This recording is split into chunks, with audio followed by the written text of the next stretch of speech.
nice push from him. Oh, trouble. Harvick's around. Oh, got spun on the backside by the 43. How many's it going to collect? On the brake. Oh, what a vicious crash.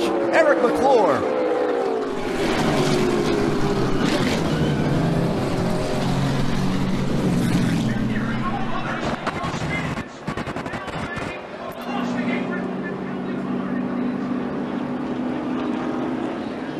So the red flag is out in the middle of the first attempt at a green-white checker finish, a multi-car accident over in turn number 3 at the end of the backstretch, but the bulk of the concern remains focused around the Eric McClure car. This from NASCAR. They report to us that Eric McClure has been talking to the medical staff over at the accident scene. It looked like a net had made a move to try to go up the middle.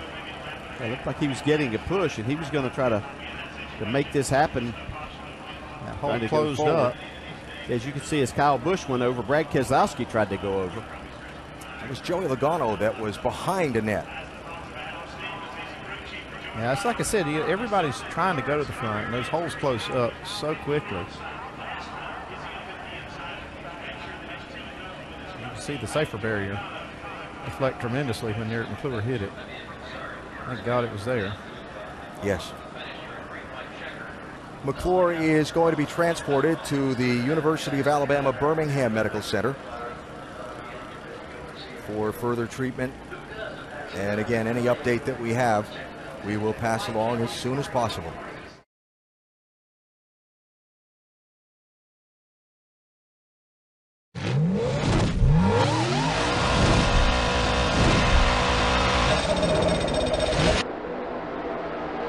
And Jeff is working him over. Look at that. Jeff's going to move him up out of the groove and get by him. Whoa, Busch is around. Can he save it this time? Oh, there you go. He does. He saves it. But there's a Jeff Gordon's upside down. Jeff Gordon's upside down. And Kurt Busch's car is destroyed. Oh, my gosh. Jimmy Johnson's car destroyed. Track crew quickly on the scene to aid Jeff Gordon. On the radio, he has told his team he is okay. Yeah, I see him. I think I can see him moving. And he is okay. Let's see what happened. I think it's really Jeff trying to get the 18 car Kyle Busch up out of the way. Pushing on that left side again. Yeah, he's just working on him, Michael. Kyle was blocking, and Jeff was trying to get him loose and get him up out of the way, and he just got on the left side and spun him out. Look at the job Ambrose and Boyer did coming through there. And there's our buddy old Brad Keselowski. We ain't seen him up front all night. He's fixing to restart with a chance to win this baby. Yeah, I asked Larry, I said, is Brad Keselowski in this race? Well, yeah. Jeff Gordon's car went about 1,000 feet on the driver's door before it barrel rolled to a stop. Yeah. You see Jeff down there, he just gets down on this left corner, and we've seen that time and time and time again. You got to stay off the left side. What do we do about that, though, man? How do we fix it? The drivers just have to make the decision that they've got to lay off that left side. Look at this long slide for Gordon, and that's Kurt Busch tangled up with him and Jimmy Johnson. And that car still hasn't lost much of its momentum as it goes side over side.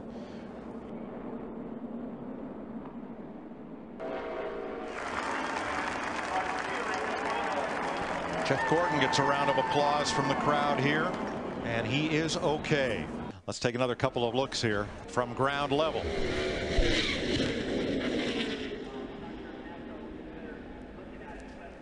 And Jeff Gordon, after sliding 800 feet on the driver's door, up and over and dissipating energy.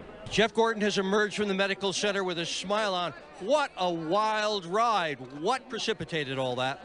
Well, you know, it's just getting down to the end of the race, time to go. And me and Jimmy were looking good there. You know, we knew those guys were coming. And once Kyle got in front of me, I was just trying to, keep Jimmy on me and try to stay with Kyle. Every time I got to Kyle's bumper, he just started getting so sideways like he was a lot tonight. And I thought he was going to wreck. I saw him start to spin, so I went to go wide, not knowing that somebody had got to my outside. That turned me into those guys in the wall, and along for a ride we went, and then Collins that went in the race. So pretty wild and crazy way to get it all started. Certainly an exciting finish for the race, so I'm excited about that, but not the way our Drive to End Hunger Chevrolet wants to get the 2012 season started.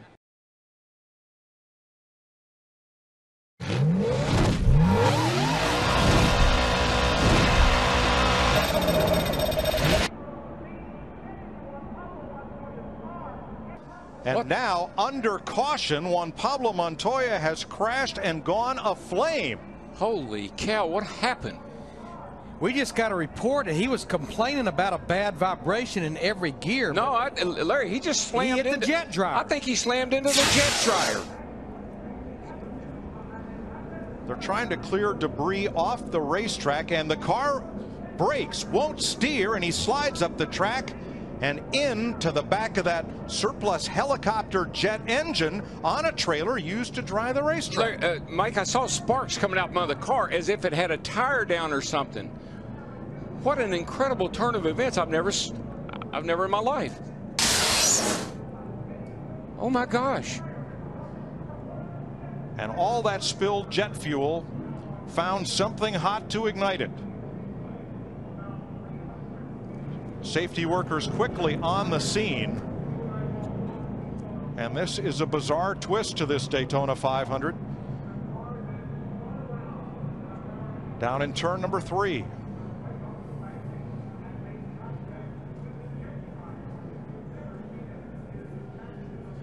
Well, I've seen a lot of things, but I don't think I've ever seen anything quite like this. I just wonder if Montoya was going down the back, catching up with the field, and he didn't know the safety truck was up there. They called him on the radio and said, "Watch that safety truck," and the car darted hard right. And you're looking at what happens when 200 gallons of jet fuel meet a spark, or something very hot after a collision like that. More fire trucks going to the scene. Now that's the front of the race car. It hit the trailer, which went up in the air, and the race car pretty much submarined underneath it. It's the most bizarre thing I've ever seen. See the safety trucks up top? Wow. I mean, it just exploded. When it hit it, it just exploded.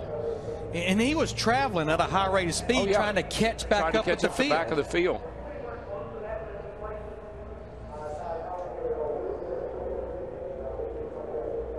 Montoya climbs away, and the driver of the safety truck was helped from his vehicle, walked down the banking and away.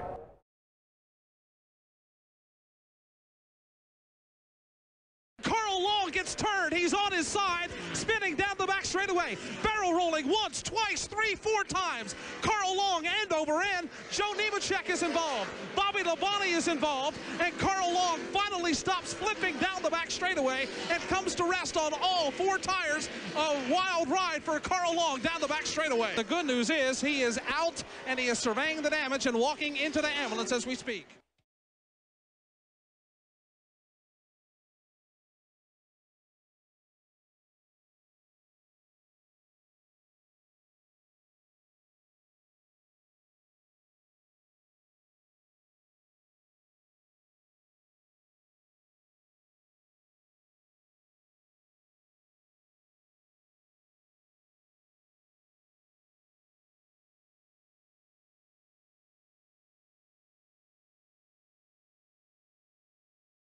Get a look at it right here. You can see, whoa, it really gets loose. A fast part of the track as you're exiting, trying to get, wow, look at the car get up in the air.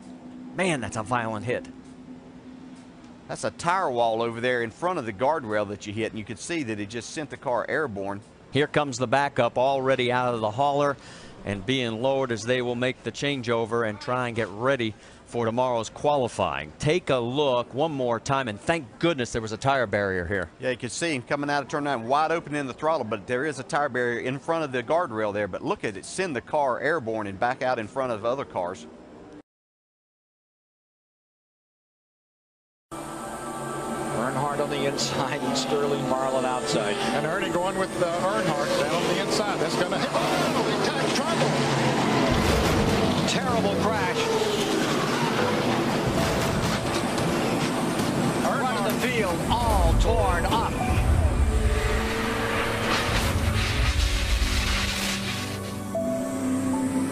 Earnhardt's number 3 head on into the wall at 190 miles an hour. He almost got upside down. That car got very high off the ground. And they're going to cut him out of the car. And Earnhardt is on his feet. Dale Earnhardt attempting to walk to the ambulance.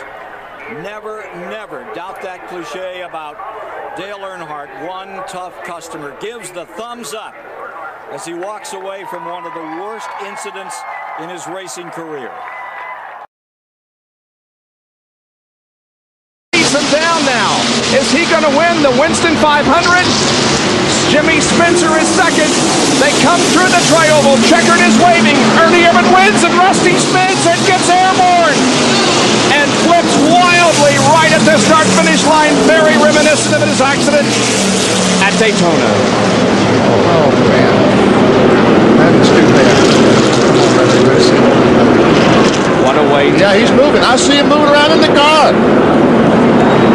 I saw it there. We see his head moving around. Yes, we do.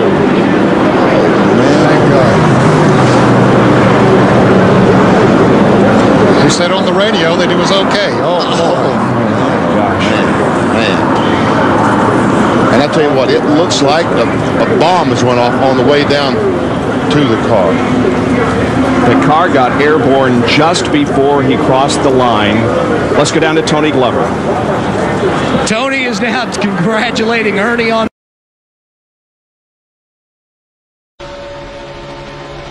We've heard. Oh, here's a car upside down. Big time crash upside down. Ryan Newman.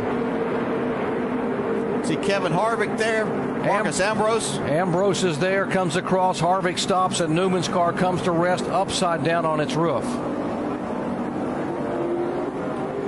We were hoping it would not happen, and here with 5 laps to go, indeed it has. Hell of a job.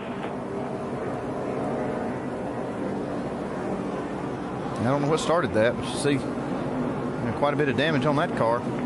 Flipped over 3 or 4 times. Yeah, I was looking out the window, but I could not see. That's so far. That's the furthest point away from us. Just couldn't tell what was going on there. The safety crews are there immediately. They get in the car and will try to communicate with the driver. Kevin Harvick has pulled his car away. Talladega. And watch the car get turned around. He and his teammate Tony Stewart got into the wall, but you can see it turns Ryan Newman around. As soon as it does, it's almost like that wing acts as to help to lift the car up. Lands on Kevin Harvick's hood. See Elliott Sadler there involved. Elliott trying to jam the brakes on to keep from hitting the 39 as it was pirouetting up the track. He's able to miss it.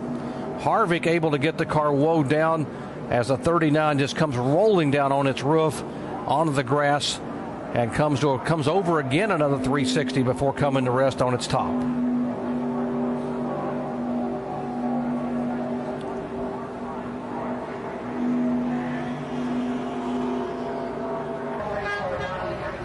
You can see Tony Stewart was running up on the car in front of him, and instead of hitting, he rolled out of the throttle, and Ryan Newman had a big run. And when he kind of saw what was happening, he had to turn left, and that shot him across in front. He was actually getting a little bit of a shove from Marcus Ambrose, too. Yeah. Almost all the cars were touching going down the backstretch. Now watch Marcus Ambrose's onboard camera as the 39 car comes across in front of him. See right here, he gets that. The second hit, that shot him over in front of the 29, and then when he got turned around backwards when the car lifted off. See, that bump there, that turned Tony. Wow. You can see the car up in the air down on the inside. Unbelievable. It lands upside down on the hood of the 29 car of Kevin Harvick. Now watch it as it happened in real time.